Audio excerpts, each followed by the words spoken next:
Welcome to the Banker Lamp. Please enjoy the video. You start by confirming the junior label and guardian pairing so you can request voice permissions. This is essential because platforms lock voice by default for safety. Once signed in on the junior account, open the parental controls on the guardian device and locate the communication permissions section. Make sure the guardian has their device handy to approve in real time. Then tap the request to enable voice chat and notify the guardian. This kickstarts the approval flow and links both accounts for the next steps. Once the guardian receives the notification, they must accept using the approved method, PIN, biometric, or confirmation button, because that verifies consent. After approval, you configure who can talk to you, friends only, groups, or specific apps. Make sure to test microphone levels and permissions in the device settings so voice quality is acceptable.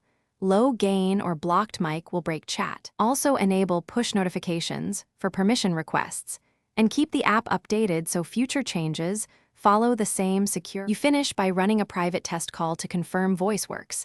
This validates both permissions and audio routing. If voice remains blocked, make sure the guardian's approval persisted and app permissions aren't reset. Sometimes updates revoke access. Also check system privacy settings to ensure the microphone is allowed for that app.